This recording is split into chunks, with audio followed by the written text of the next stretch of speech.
ദൈവത്തിൻ്റെ അതിപരിശുദ്ധമായ നാമം മഹത്വപ്പെടുമാറാകട്ടെ. മനോഹരമായ ഈ നല്ല സമയത്തിനായി കർത്താവിനെ അതിയായി സ്തുതിക്കുന്നു, മഹത്വപ്പെടുത്തുന്നു. സമാഗമന കൂടാരമാണ് നാം കഴിഞ്ഞ എപ്പിസോഡുകളിൽ ചിന്തിച്ചു കൊണ്ടിരിക്കുന്നത്. ഇതിൻ്റെ അവസാനത്തെ ചിന്തയാണ് സമാഗമന കൂടാരം എന്ന വിഷയത്തിൻ്റെ കൺക്ലൂഷനാണ് നമ്മൾക്കിന്ന് ചിന്തിപ്പാനായിട്ട് പോകുന്നത്. ധാരാളം കാര്യങ്ങൾ ചിന്തിക്കുവാനായിട്ട് ദൈവം കഴിഞ്ഞ എപ്പിസോഡുകളിൽ ദൈവം സഹായിച്ചു. ഈ ഒരു ക്ലാസ് കൊണ്ട് നമുക്ക് സമാഗമന കൂടാരം അവസാനിപ്പിക്കുകയാണ്. എങ്കിലും എല്ലാ കാര്യങ്ങളും നമുക്ക് ചിന്തിക്കാൻ കഴിഞ്ഞില്ലെങ്കിലും നിങ്ങൾക്ക് സമാഗമന കൂടാരത്തെക്കുറിച്ച് ഒരു ഏകദേശ ധാരണ നിങ്ങൾക്ക് ലഭിക്കുന്നതിന് വേണ്ടിയിട്ടുള്ള കാര്യങ്ങളിലൂടെ നമുക്ക് കടന്നു പോകാണ്ടക്കണം ദൈവം നമ്മെ സഹായിച്ചു എന്ന് വിശ്വസിക്കുകയാണ്. ഇന്ന് നമുക്ക് ചിന്തിക്കാനായിട്ട് പോകുന്നത് സമാഗമന കൂടാരവും മനുഷ്യൻ്റെ രക്ഷയും എന്ന വിഷയത്തെ സംബന്ധിച്ച് നമുക്ക് ഇന്ന് ചിന്തിക്കാം. അതോടുകൂടി ഈ ദൈവജന പ്രഘോഷണം അതിൻ്റെ പരമ്പര അവസാനിക്കുകയാണ്. ദൈവത്തിൻ്റെ കൃപ കൂടെ ഇരിക്കുമാറാകട്ടെ. നമുക്കൊരു വാക്ക് പ്രാർത്ഥിക്കാം. കരുണയോടെ ഞങ്ങളെ സ്നേഹിക്കുന്ന ഞങ്ങളുടെ വാഴ്ത്തപ്പെട്ട സ്വർഗീയ നാഥ, മനോഹരമായ ഈ നല്ല സമയത്തിനായി ദൈവത്തെ അതിയായി സ്തുതിക്കുന്നു, മഹത്വപ്പെടുത്തുന്നു. ദൈവമേ, സമാഗമന കൂടാരവും മനുഷ്യൻ്റെ രക്ഷയും എന്നുള്ള ഭാഗം നമ്മൾ ചിന്തിക്കുകയാണ്. ഇന്നുവരെയും ദൈവത്തിൻ്റെ കൃപയാൽ സമാഗമന കൂടാരം പഠിക്കുവാൻ, ചിന്തിക്കുവാൻ ദൈവം സഹായിച്ചു. ഇന്നത്തെ ദിവസത്തോടും കർത്താവിൻ്റെ കൃപ കൂടിയിരിക്കണം.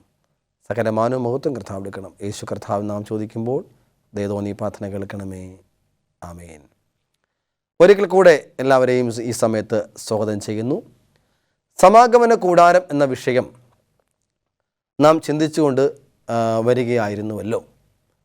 അതിൽ സ്വർഗീയ സമാഗമന കൂടാരം, ഭൗതികമായ സമാഗമന കൂടാരം, അതിൻ്റെ പശ്ചാത്തലം, സമാഗമന കൂടാരം നിർമ്മിക്കുന്നതിനുള്ള അസംസ്കൃത വസ്തുക്കൾ, ഒപ്പം തന്നെ സമാഗമന കൂടാര ഉപകരണങ്ങൾ 14 എണ്ണം, ഒപ്പം തന്നെ 5 പ്രധാനപ്പെട്ട യാഗങ്ങൾ, ഒപ്പം തന്നെ 7 ഉത്സവങ്ങളെക്കുറിച്ചും, ഒപ്പം തന്നെ സമാഗമന കൂടാരവും ബൈബിൾ പ്രവചനവും എന്നുള്ള വിഷയത്തെക്കുറിച്ചും, ഒപ്പം തന്നെ സമാഗമന കൂടാരവും ഇസ്രായേൽ ഗോത്രങ്ങൾ എന്ന വിഷയത്തെക്കുറിച്ചും പഠിക്കാൻ നമുക്ക് സാധിച്ചു. അവസാനമായി നമുക്ക് സമാഗമന കൂടാരവും മനുഷ്യൻ്റെ രക്ഷയും എന്നുള്ള ഭാഗം നമുക്ക് ചിന്തിക്കാം. സമാഗമന കൂടാരവും മനുഷ്യൻ്റെ രക്ഷയും എന്ന വിഷയത്തെക്കുറിച്ച് പഠിക്കുമ്പോൾ ലോകത്തിലുള്ള ആളുകൾ ഏകദേശം 800 കോടിയിലധികം ജനങ്ങൾ ഈ ലോകത്ത് പാർക്കുന്നുണ്ടെന്നാണ് നമ്മൾക്ക് കണക്കുകളൊക്കെ ഈ ലോകപ്രകാരം കാണുവാൻ സാധിക്കുന്നത്. ഒരുപക്ഷെ ഇതിൽ കൂടുതലുള്ള ആളുകൾ മരണപ്പെട്ടു പോയിരിക്കാം. എന്നിരുന്നാലും നമുക്ക് കാണുവാൻ സാധിക്കുന്നത് ലോകത്തിലെ എല്ലാ മനുഷ്യരെയും 4 തട്ടിലാണ് തരംതിരിച്ചിരിക്കുന്നതെന്ന് കാണുവാൻ സാധിക്കും. 4 തട്ടിൽ വിശുദ്ധ വേദപുസ്തക പ്രകാരം നോക്കുമ്പോൾ 4 തട്ടിലാണ് അവർ നിൽക്കുന്നതെന്ന് കാണുവാനായിട്ട് സാധിക്കും. എങ്കിൽ മാത്രമേ സമാഗമന കൂടാരവും മനുഷ്യൻ്റെ രക്ഷയും എന്നുള്ള വിഷയത്തെക്കുറിച്ച് നമുക്ക് മനസ്സിലാക്കാൻ തുടങ്ങും. 4 തട്ടുകൾ എന്ന് പറഞ്ഞാൽ 4ആയിട്ട് അവരെ തരംതിരിച്ചിട്ടുണ്ട്. നാം അത് ഏത് തരത്തിലാണ് ആയിരിക്കുന്നതെന്നും കൂടെ നമുക്ക് മനസ്സിലാക്കാം. അപ്പോൾ 4 തരത്തിൽ എല്ലാ മനുഷ്യരും, ഏത് രാജ്യത്തുള്ളവനായാലും ഏത് സ്ഥലത്തുള്ളവരായാലും ശരി, അവരെല്ലാവരും തന്നെ 4 തട്ടിലാണ് ആയിരിക്കുന്നത് കാണുവാൻ സാധിക്കുന്നു. ഒന്നാമത്തെ തട്ടെന്ന് പറയുന്നത്, ഒന്നാമത്തെ തട്ടിലായിരിക്കുന്നത് വിശുദ്ധന്മാരായിട്ടുള്ള ആളുകളാണ്. എന്ന് പറഞ്ഞാൽ ദൈവത്തിൻ്റെ കൽപ്പനകൾ പ്രമാണിച്ചുകൊണ്ട് വിശുദ്ധിയിൽ ജീവിക്കുന്ന ദൈവ മക്കളെന്ന് വിളിക്കപ്പെടുന്ന വിശുദ്ധിയിൽ ജീവിക്കുന്നവരാണ് ഒന്നാമത്തെ തട്ടിലെന്ന് കാണുവാൻ സാധിക്കും. രണ്ടാമത്തെ തട്ടിൽ ലോകത്തിലെ ആളുകളിൽപ്പെട്ട വിശുദ്ധന്മാരായിരിക്കുന്നതോടൊപ്പം തന്നെ പലപ്പോഴും വിശുദ്ധിയിലേക്ക് കടന്നു വരികയും, ഒപ്പം തന്നെ അവർ ചില സമയത്ത് അശുദ്ധിയിലേക്ക് വീണു പോവുകയും ചെയ്യുന്ന ആളുകൾ. എന്ന് പറഞ്ഞാൽ ചിലപ്പോൾ വിശുദ്ധി ഉണ്ടായിരിക്കും, ചിലപ്പോൾ അവർ പാപത്തിൽ നിബന്ധിച്ച് പോകുന്ന ആളുകൾ. ഒരുപക്ഷെ ഒരു ആഴ്ച കണക്കെടുക്കുകയാണെങ്കിൽ നമുക്ക് ചില സമയത്തൊക്കെയും ശനിയാഴ്ച പള്ളിയിലൊക്കെയും കടന്നു വന്ന് വിശുദ്ധിയൊക്കെ പ്രാപിച്ച് ഞായറാഴ്ചയും തിങ്കളാഴ്ചയൊക്കെ നമുക്ക് നല്ലതുപോലെ വിശുദ്ധി ജീവിക്കാൻ നമുക്ക് സാധിക്കും. പിന്നീട് പെട്ടെന്ന് എന്തെങ്കിലും പ്രകോപനപരമായിട്ടുള്ള ജീവിത സാഹചര്യം നമ്മുടെ ജീവിതത്തിൽ കടന്നു വരുമ്പോൾ അതിൽ നിന്നൊക്കെയും വ്യതിചലിച്ച് നമ്മൾ വീണ്ടും പഴയ പാപാവസ്ഥയിലേക്ക് കടന്നു പോവുകയും പിന്നീട് വെള്ളിയാഴ്ചയൊക്കെ ആകുമ്പോഴേക്കും ഞാൻ ചെയ്തു പോയ അപരാധങ്ങളൊക്കെയും ക്ഷമിക്കണമേ എന്ന് പറഞ്ഞുകൊണ്ട് പ്രാർത്ഥിച്ചുകൊണ്ട് ശനിയാഴ്ച പള്ളിയിൽ കടന്നു വന്ന് വിശുദ്ധിയിലേക്ക് പ്രാപിച്ചുകൊണ്ട് വീണ്ടും കടന്നു പോകുന്ന ആളുകൾ. ഞാൻ അതിനെ ഒരു ആലങ്കാരികമായ ഭാഷയിൽ പറഞ്ഞാണ്. അങ്ങനെ വിശുദ്ധിയിൽ നിന്നും ഒപ്പം തന്നെ പാപത്തിലുമായിരിക്കുന്ന സമ്മിശ്രമായി ജീവിക്കുന്ന ആളുകളെ നമുക്ക് കാണുവാൻ തക്കവണ്ണം സാധിക്കും. ഒരു ഉദാഹരണം പറഞ്ഞു കഴിഞ്ഞാൽ, ദാവീദിനെ സംബന്ധിച്ച് അവൻ വിശുദ്ധനായിരുന്നു, ദൈവത്തിൻ്റെ പ്രമാണങ്ങൾ പാലിച്ചുകൊണ്ടിരുന്നു, അവൻ വിശുദ്ധിയിൽ ജീവിച്ചവരായിരുന്നു. പക്ഷെ ദൈവത്തിൻ്റെ പരിശുദ്ധാത്മ അവനിൽ വ്യാപരിച്ചുകൊണ്ടിരുന്നപ്പോൾ അവനൊരിക്കൽ കൊട്ടാരത്തിലായിരുന്നപ്പോൾ ഒരു സ്ത്രീ അവൾ കുളിക്കുന്നത് നോക്കുമ്പോൾ അവൻ വീണ്ടും ആ പാപത്തിൻ്റെ വഴിയിലേക്ക് അവൻ വഴുതി വീഴുകയും വഞ്ചനയും കൊലപാതകമൊക്കെയും ചെയ്ത് അവൻ മടങ്ങി തിരികെ വീണ്ടും വിശുദ്ധി പ്രാപിക്കുന്നത് കാണാൻ നമുക്ക് സാധിക്കും. അതുകൊണ്ടാണ് സംഗീതത്തിന് പറഞ്ഞത്, നിൻ്റെ ആത്മാവിനെ എനിക്ക് തിരികെ തരണമേ എന്ന്. ഇതുപോലെ പാപത്തിൽ നിബന്ധിച്ചുകൊണ്ട് വർഷങ്ങളോളം ജീവിക്കുന്നവരുണ്ട് ഈ ലോകത്തിൽ. പക്ഷേ അവരെ ദൈവം വീണ്ടും വീണ്ടും വിളിച്ചുകൊണ്ടിരിക്കുന്നു ആ വിശുദ്ധിയുടെ ഭാഗത്തേക്ക് വരണമെന്ന് ദൈവം വളരെയധികം ആഗ്രഹിച്ചുകൊണ്ടിരിക്കുന്നത് കാണുവാൻ നമുക്ക് സാധിക്കും. മൂന്നാമത്തെ കൂട്ടരാണ് പിശാച് ബാധിക്കപ്പെട്ടവർ. ലോകത്തിലെ 80% പേരും ഇപ്രകാരം പിശാച് ബാധിച്ചപ്പെട്ടവരായിരിക്കുന്നത് കാണാൻ സാധിക്കും. പിശാച് ബാധിച്ച് ഇരിക്കുന്നവരാണെന്ന് കാണാൻ സാധിക്കും. പിശാചിൻ്റെ കെണിയിൽ കുടുങ്ങി ആയിരിക്കുന്നവരായിട്ടുള്ള ആളുകളാണ് ലോകത്തിലെ 80% ആളുകൾ. അതുകൊണ്ടാണ് അപ്പോസ്തലനായ പൗലോസ് പറയുമ്പോൾ അവർ പിശാചിൻ്റെ കെണിയിൽ പിടിപെട്ട് കുടുങ്ങിയവരാകിയാൽ സൗമ്യതയോടുകൂടി അവരെ പഠിപ്പിക്കേണ്ടതാകുന്നു. അപ്പോൾ നാം ലോകത്തിലേക്ക് സുവിശേഷ വയൽപ്രദേശത്ത് ഇറങ്ങി ചെല്ലുമ്പോൾ നാം ഓർക്കണം, ലോകത്തിലെ 80% ആളുകൾ എല്ലാവരും പിശാചിൻ്റെ കെണിയിൽ പിടിപെട്ട് കുടുങ്ങിയവരായി കിടക്കുന്നവരാണെന്ന് നമുക്ക് മനസ്സിലാക്കാൻ. ലോകത്തിലെ 80% ആളുകൾ ഇപ്രകാരം പിശാചിൻ്റെ കെണിയിൽ പിടിപെട്ട് പാപ അവസ്ഥയിൽ ജീവിക്കുന്നവരാണെന്ന് കാണുവാൻ കൂടെ സാധിക്കും. അപ്പോൾ അവരുടെ എല്ലാ പ്രവർത്തനത്തിലും പിശാചിൻ്റെ വലിയ ഇൻഫ്ലുവൻസ്, സ്വാധീനം നമുക്ക് കാണുവാൻ കൊണ്ട് സാധിക്കും. അതുകൊണ്ട് അവർ എല്ലാവരും മോശക്കാരാണ് എന്നല്ല ഞാൻ ഉദ്ദേശിക്കുന്നത്. പകരം അവരെ പലപ്പോഴും നയിക്കുന്നത് അവരെ പിശാചാണെന്ന് കാണുവാൻ കൊണ്ട് സാധിക്കും. അവരെ പല പ്രവർത്തനത്തിൻ്റെയും പിശാച് പാപത്തിലാണ് അവരുടെ ജീവിതമെന്ന് പറയുന്നു. പാപത്തിൻ്റെ അവസ്ഥയിലാണ് അവർ ജീവിക്കുന്നത്. അതുകൊണ്ടാണ് നാം പിശാചിൻ്റെ കെണിയിൽ പിടിപെട്ടെന്ന് പറയുന്നത്. അവരുടെ ജീവിതം പാപമുഖരിതമായിട്ടുള്ള ജീവിതമാണ് അവർ നയിക്കുന്നത്. അപ്പോൾ നാം ബസ്സിൽ യാത്ര ചെയ്യുമ്പോൾ നമ്മുടെ ചുറ്റുമിരിക്കുന്ന ആളുകൾ അവർ വിശുദ്ധിയിൽ ജീവിക്കുന്നവരാണ് നമുക്ക് അറിയില്ല പ്രതിമക്കളെ. അപ്പോൾ അവർ പിശാചിൻ്റെ കെണിയിൽ പിടിപെട്ട് കുടുങ്ങി ഒരുപക്ഷെ അവരുടെ പ്രവർത്തനത്തിൽ പാപമുഖരിതമായി ജീവിക്കുമ്പോൾ നാം അവരുമായി ഇടപെടുമ്പോൾ വളരെ ശ്രദ്ധയോടുകൂടിയായിരിക്കണം. അവരുമായി നാം ഇടപെടുമ്പോൾ, കാരണം നമ്മുടെ ചിന്തയെ സ്വാധീനിക്കുവാൻ അവർക്ക് സാധിക്കും. ഒരു ദൈവവചനത്തിൻ്റെ ചിന്തയെ സ്വാധീനിക്കാൻ അവർക്ക് സാധിക്കും. അതുകൊണ്ട് നമ്മൾ ബസ് യാത്ര ചെയ്യുമ്പോഴും, നമ്മൾ ഒരു ഓട്ടോറിക്ഷയിൽ യാത്ര ചെയ്യുമ്പോഴും, നമ്മൾ ഒരു ട്രെയിനിൽ യാത്ര ചെയ്യുമ്പോഴൊക്കെ ഇങ്ങനെയുള്ള ആളുകളെ നമ്മൾ പൊതുവിൽ നമ്മൾ പൊതുജനങ്ങളെ കണ്ടുമുട്ടുമ്പോഴൊക്കെയും ഞാനൊരു ദൈവ പൈതലാണ്, ഞാനൊരു വിശുദ്ധ ജീവൻ നയിക്കുന്ന വ്യക്തിയാണ് എങ്കിൽ, നമ്മൾ അങ്ങനൊരു ആ പാതയിലാണെങ്കിൽ നമ്മൾ സൂക്ഷ്മതയോടുകൂടി അവരുമായി ഇടപെടണം. കാരണം നമ്മളെ സ്വാധീനിക്കാൻ അവർക്ക് സാധിക്കുമെന്ന് കാണുവാൻ ഗുണം സാധിക്കും. കൂടാതെ തന്നെ നാം മനസ്സിലാക്കണം, നാലാമത്തെ ഒരു കൂട്ടർ ഉണ്ട് ഈ ലോകത്തിലുണ്ട്. അവരാണ് പിശാചിൻ്റെ ഏജൻസികളായി പ്രവർത്തിക്കുന്നവർ. കാരണം വലിയ വലിയ ആളുകൾ, ജനങ്ങളെ തെറ്റിപ്പിക്കുന്ന ആളുകൾ, ഒരുപക്ഷെ രാഷ്ട്രീയ നേതൃത്വത്തിലിരിക്കുന്ന വലിയ ആളുകൾ, ഒപ്പം തന്നെ ലോകത്തിൻ്റെ ഭരണാധികാരികൾ, സ്റ്റാർസ് അല്ലെങ്കിൽ സിനിമ മേഖലയിൽ പ്രവർത്തിക്കുന്നവരൊക്കെയും ഞാൻ പറയുന്ന ഒരു പക്ഷേ അവരെല്ലാവരും തന്നെ ആ ഒരു പിശാചിൻ്റെ ഏജൻസികളായി ലോകത്തിൽ പ്രവർത്തിക്കുന്നവരാണ്. കാരണം അവരുടെ വാക്കിൽ നൂറുകണക്കിന് ആളുകളാണ് സ്വാധീനിക്കപ്പെട്ടിരിക്കുന്നത്. ഒരുപക്ഷെ അവരെല്ലാവരും തന്നെ ഈ പറയപ്പെടുന്ന ലോകത്തിൽ പിശാച് അവർ മുഖാന്തരമാണ് ലോകത്തിൽ എന്ത് ചെയ്തിരിക്കുന്നത്, അവൻ്റെ പ്രവർത്തനങ്ങളെ കൊണ്ടുവന്നുകൊണ്ടിരിക്കുന്നതെന്ന് കാണുവാൻ സാധിക്കും. നമുക്കറിയാം, ആ ഭരണാധിപന്മാരിലൂടെയാണ് ആ രാജ്യത്തിൽ വേണ്ട ദൈവത്തിന് നിരക്കാത്ത, ദൈവത്തിൻ്റെ പ്രമാണങ്ങളെ മറന്നുകൊണ്ടുള്ള പ്രമാണങ്ങൾ ഈ ലോകത്തിലേക്ക് അടിച്ചേൽപ്പിക്കുക. നമുക്കറിയാം, ഇന്ത്യയിൽ കോടതി ഒരു നിയമം കൊണ്ടുവന്നു.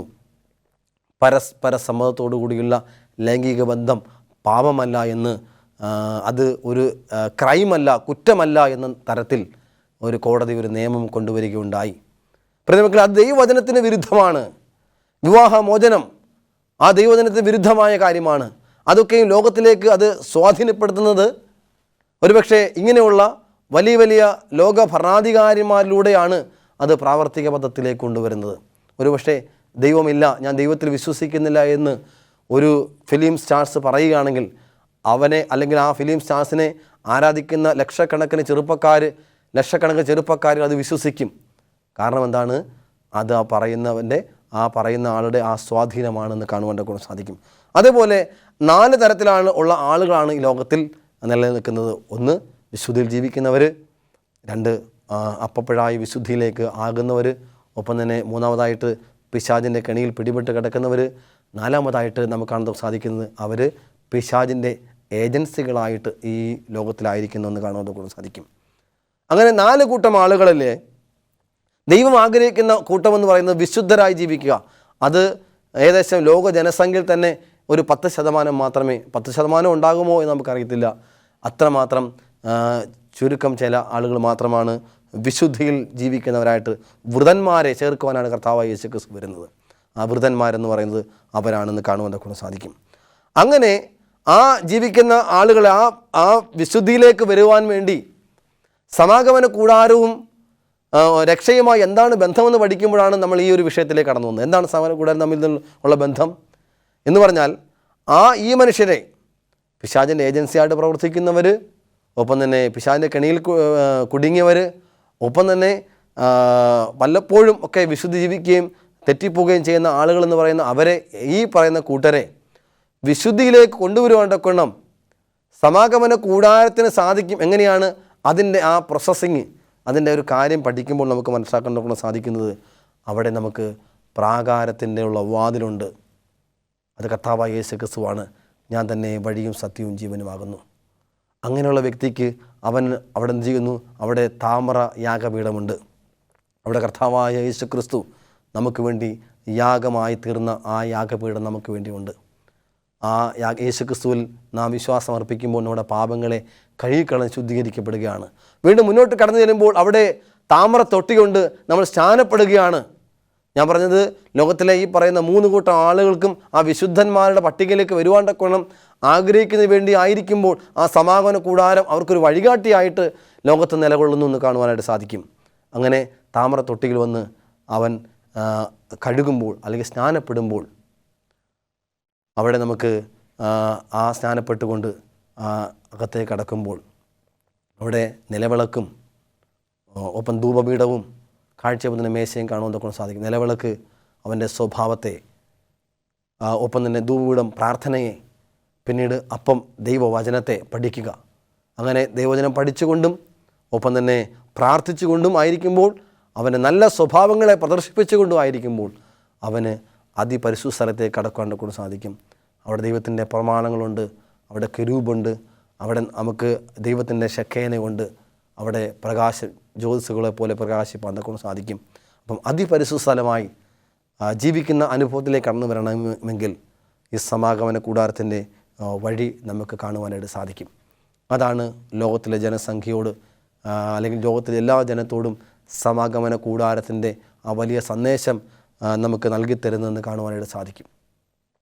അപ്പോൾ അങ്ങനെയുള്ള ഒരു മാർഗം, ആ സമാഗമന കൂടാര മാർഗം, ആ മാർഗം ദൈവം നൽകി തരുന്നത്. അതുകൊണ്ടാണ് സങ്കീർത്തനം പറയുന്നത്, ദൈവമേ നിൻ്റെ വഴി സമാഗമന കൂടാരത്തിലാകുന്നു എന്ന് പറയുന്നു. ദൈവമേ നിൻ്റെ വഴി വിശുദ്ധ മന്ദിരത്തിലുണ്ട്. വിശുദ്ധ മന്ദിരത്തിലാണ് നിൻ്റെ വഴിയുള്ളത്. അപ്പോൾ ഏതൊരു മനുഷ്യനും അവന് വിശുദ്ധിയിലേക്ക് വരുവാൻ ആഗ്രഹിക്കുന്ന വ്യക്തികൾക്ക് ആ സമാഗമന കൂടാരം അവന് വഴികാട്ടിയായി നിലകൊള്ളുന്നു. അവന് വഴി കാണിച്ചു തരുന്നു. എന്തുവാണ്? അവിടെ താമര യാഗപീഠമുണ്ട്. അവിടെ കർത്താവായ യേശു ക്രിസ്തു യാഗമായി മരിച്ചിരിക്കുന്നു. അതുകൊണ്ട് നമുക്ക് എന്ത് ചെയ്യാം? ആ യേശുവിൻ്റെ യാഗത്തെ അംഗീകരിക്കാം. വിശ്വാസത്താൽ നമുക്ക് അത് അംഗീകരിക്കാം, സ്നാനപ്പെടുവാം, പിന്നീട് വേദപുസ്തകം പഠിക്കാം, പ്രാർത്ഥിക്കാം. ആ വിളക്കിനെ പോലെ പ്രകാശം, നല്ല സ്വഭാവങ്ങളെ പകർത്താൻ സാധിക്കും. പിന്നീട് അവൻ അതിപരിശുദ്ധ സ്ഥലത്തേക്ക് പ്രവേശിപ്പാൻ സാധിക്കും. ഇനി ആ ഭാഗത്തിൽ ഒരു കാര്യം കൂടെ പറഞ്ഞ് നമുക്ക് ഈ ഭാഗം അവസാനിപ്പിക്കാം. രക്ഷയുടെ 3 പദ്ധതികളെ നമുക്ക് കാണുവാൻ സാധിക്കും. 1 നീതീകരണം, 2 വിശുദ്ധീകരണം, 3 മഹത്വീകരണം എന്ന് കാണുവാൻ സാധിക്കും. 3 കാര്യം: 1 നീതീകരണം, 2 വിശുദ്ധീകരണം, പിന്നീട് മഹത്വീകരണം. ഈ നീതീകരണം എന്താണ്? ഒരു വ്യക്തി പാപത്തിൽ ജീവിക്കുന്ന ഒരു വ്യക്തി നീതീകരിക്കപ്പെട്ടെങ്കിൽ മാത്രമേ അവന് സ്വർഗത്തിലേക്ക് പോകാൻ സാധിക്കുകയുള്ളൂ. എങ്ങനെയാണ് അവൻ നീതീകരിക്കപ്പെടുന്നത്? കർത്താവായ യേശു ക്രിസ്തുവിൻ്റെ രക്തത്താൽ ആ വിശ്വാസ വചനത്തെ, അല്ലെങ്കിൽ യേശു മരിച്ചു എന്നുള്ള അവൻ വിശ്വസിക്കുന്ന ഏവനും അവൻ ദൈവമക്കളാകുവാൻ അവൻ അധികാരം കൊടുത്തു എന്ന് പറഞ്ഞാൽ വിശ്വാസത്താലാണ് നീതീകരണം ലഭിക്കുന്നത്. എഫേസ്യർ 2-ാമത്തെ അധ്യായം 9-ാമത്തെ വാക്യത്തിൽ കാണുന്നത്, വിശ്വാസത്താൽ നീതീകരിക്കപ്പെട്ടിട്ട്. അപ്രകാരം വിശ്വാസം നീതീകരിക്കപ്പെടുക. പ്രിയമക്കളെ, നമ്മളെല്ലാവരും ആ നീതീകരണം എന്ന് പറയുന്നത് നാം ഒരു വ്യക്തി പ്രാകാരത്തിന് വെളിയിൽ നിൽക്കുന്ന, പാപ അവസ്ഥയിൽ നിൽക്കുന്ന വ്യക്തിയായിട്ട് നമുക്ക് കണക്കാക്കാം. പ്രാകാരത്തിന് വെളിയിൽ നിൽക്കുന്ന വ്യക്തിയായിട്ട് ആ വ്യക്തി നേരെ ആ സമാഗമന കൂടാരത്തിനുള്ളിലേക്ക് വരുമ്പോൾ അവിടെ യാഗപീഠമുണ്ട്.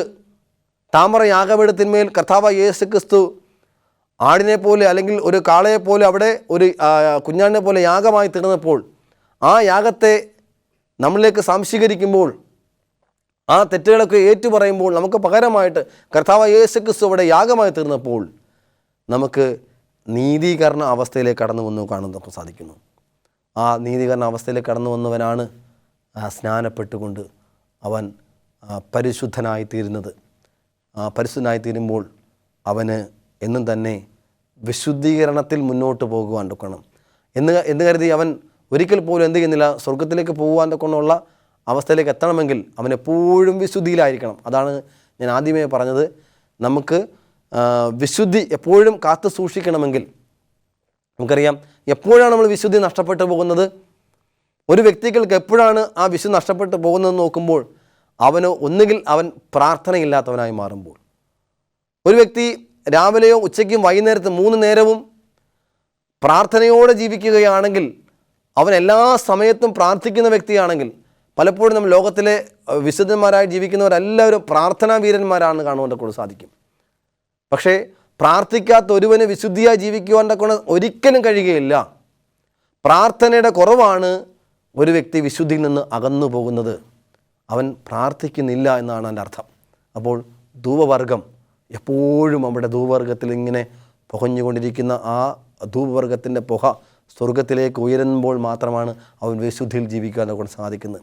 ദൈവവചനം പഠിക്കാത്ത, ദൈവവചനം വായിക്കാത്ത, ദൈവവചനത്തെ ധ്യാനിക്കാത്ത ആർക്കും തന്നെ വിശുദ്ധിയിൽ തുടരുവാൻ കൊണ്ട് സാധിക്കില്ല.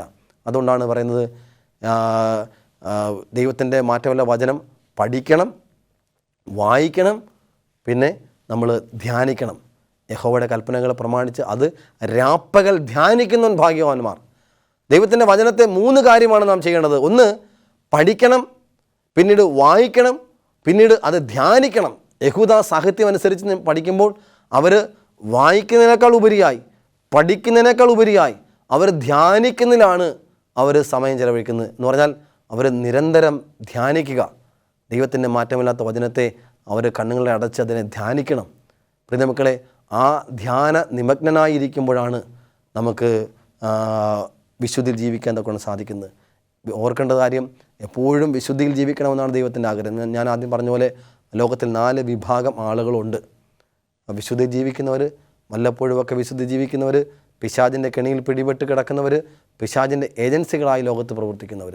അപ്പോൾ ഏറ്റവും മുകളിൽ തട്ടിലിരിക്കുന്ന വിശുദ്ധി ജീവിക്കുന്നവർക്ക് മാത്രമേ സ്വർഗത്ത് പോകാൻ കൊണ്ട് സാധിക്കുകയുള്ളൂ. മറ്റാരും തന്നെ സ്വർഗത്ത് പോവുകയില്ല. അങ്ങനെ വിശുദ്ധിയിൽ ജീവിക്കുന്ന ഒരു വ്യക്തിക്ക് മാത്രമേ സ്വർഗത്ത് പോകാൻ കൊണ്ട് സാധിക്കുകയുള്ളൂ. അപ്രകാരം സ്വർഗത്ത് പോകണമെങ്കിൽ അവൻ എന്തായിരിക്കണം? അവൻ എപ്പോഴും പ്രാർത്ഥിക്കുന്നവനായിരിക്കണം, എപ്പോഴും ദൈവത്തിൻ്റെ വചനം പഠിക്കുന്നവനായിരിക്കണം, ഒപ്പം തന്നെ എപ്പോഴും ദൈവത്തിൻ്റെ വചനം വായിക്കുന്നവനായിരിക്കണം, ഒപ്പം തന്നെ അവൻ വചനത്തെ ധ്യാനിക്കുന്നവനായിരിക്കണം. എങ്കിൽ മാത്രമേ അവന് വിളക്കിനെ പോലെ ശോഭിക്കുവാൻ തക്കണം സാധിക്കുള്ളൂ. അവൻ്റെ നല്ല പ്രവൃത്തികൾ, നിങ്ങൾ ലോകത്തിൻ്റെ വെളിച്ചമാകുന്നു എന്ന് പറഞ്ഞാൽ ലോകത്തിൻ്റെ വെളിച്ചമാകുന്ന കർത്താവായ യേശുക്രിസ്തു പറഞ്ഞു, അങ്ങനെ നിങ്ങളുടെ നല്ല പ്രവൃത്തികളെ കണ്ട്, അപ്പോൾ നല്ല പ്രവൃത്തി ആ വെളിച്ചത്തെ പോലെ നല്ല പ്രവൃത്തികളെ മാറുക. അപ്പോൾ സമാഗമന കൂടാരത്തിൽ വെച്ചിരിക്കുന്ന വിളക്കിനെ പോലെ ആ നല്ല പ്രവർത്തനം നമ്മൾ ഉണ്ടാകുമ്പോഴാണ് നമുക്ക് വിശുദ്ധിയിൽ ജീവിപ്പാൻ കൊണ്ട് സാധിക്കുന്നത്. അപ്പം നീതീകരണം പ്രാപിച്ച് വിശുദ്ധീകരണം പ്രാപിച്ച് എങ്കിൽ മാത്രമേ നമുക്ക് മഹത്വീകരണത്തിലേക്ക് കടന്നു വരാൻ കൊണ്ട് സാധിക്കുകയുള്ളൂ. അപ്പോൾ ആ മഹത്വീകരണ അവസ്ഥ, അതിപരിശുദ്ധ സ്ഥലത്തേക്ക് കയറുന്ന അവസ്ഥ, യേശുക്രിസ്തുവിനെ പോലെ 1944 ഒക്ടോബർ മാസം 22 കർത്താവ് അതിപരിശുദ്ധ സ്ഥലത്തേക്ക് പ്രവേശിച്ചതുപോലെ നമുക്ക് ഓരോരുത്തർക്കും അതിപരിശുദ്ധ സ്ഥലത്തേക്ക് പ്രവേശിപ്പാൻ കൊണ്ട് ദൈവം നമുക്ക് അവസരത്തെ നൽകും. അതാണ് തിരശ്ശീല രണ്ടായിട്ട് പിളർന്നു മാറി നമുക്ക് യേശുവിനോടൊപ്പം ഒരു നല്ലൊരു കൂട്ടായ്മ, പിതാവിനോടൊപ്പമുള്ള കൂട്ടായ്മ ദൈവം നമുക്ക് നൽകി തന്നിരിക്കുന്നത്. അപ്പം വിശുദ്ധിയിൽ നിന്ന് വിശുദ്ധിയിലേക്ക് ഉയരുന്ന നല്ലൊരു അനുഭവം എന്ന് പറഞ്ഞാൽ സമ്മിശ്രമായി ജീവിച്ചിരുന്ന ജീവിതത്തിൽ നിന്ന് ഒരു വിശുദ്ധിയായി ജീവിക്കുന്ന ഒരു അനുഭവത്തിലേക്ക് നാം കടന്നു വരുമ്പോൾ, വൃതന്മാരുടെ പട്ടിയിലേക്ക് കടന്നു വരുമ്പോൾ നാം എന്ത് ചെയ്യുന്നു? യഥാർത്ഥ വിശ്വാസത്തിനോട് ഉറവിടമായി തീരുകയും അവസാനം നമ്മൾ മഹത്വീകരണ അവസ്ഥയിലേക്ക് കടന്നു വരികയും ചെയ്യും. അപ്പോൾ ഇവിടെ ഓർക്കേണ്ട കാര്യം, നാം ഒരു വ്യക്തി സമാഗമന കൂടാരത്തിൻ്റെ വാതിക്കലെത്തുമ്പോൾ അവന് വേണ്ടി കർത്താവായ യേശുക്രിസ്തു മരിച്ചു എന്നുള്ള വിശ്വാസത്തിൽ അത് നീതീകരിക്കപ്പെട്ട് മുന്നോട്ട് കടക്കുമ്പോൾ അവൻ വിശുദ്ധ സ്ഥലത്തേക്ക് പ്രവേശിക്കും. വിശുദ്ധ സ്ഥലത്തേക്ക് പ്രവേശിച്ച് കഴിഞ്ഞാൽ അവൻ കൽപ്പന അനുസരിച്ച് ഒപ്പം തന്നെ പ്രാർത്ഥനയോടുകൂടി ദൈവത്തിൻ്റെ വചനം പഠിച്ചുകൊണ്ട് നല്ല പ്രവർത്തികൾ ചെയ്തുകൊണ്ടായിരിക്കുമ്പോൾ അവൻ മഹത്വീകരണ അവസ്ഥയിലേക്ക് കടന്നു വരും. മഹത്വീകരണ അവസ്ഥ എന്ന് പറയുന്നത് അതിപരിശുദ്ധ സ്ഥലം അല്ലെങ്കിൽ ദൈവത്തോടൊപ്പമായിരിക്കുന്ന അവസ്ഥ, അതായത് ആ മഹിമയുള്ള ദൈവത്തിൻ്റെ അനുഭവം. പ്രിയ മക്കളെ, അപ്പോൾ നീതീകരണം, ഒപ്പം തന്നെ വിശുദ്ധീകരണം, പിന്നീട് മഹത്വീകരണം, ആ രക്ഷയുടെ 3 പടികൾ.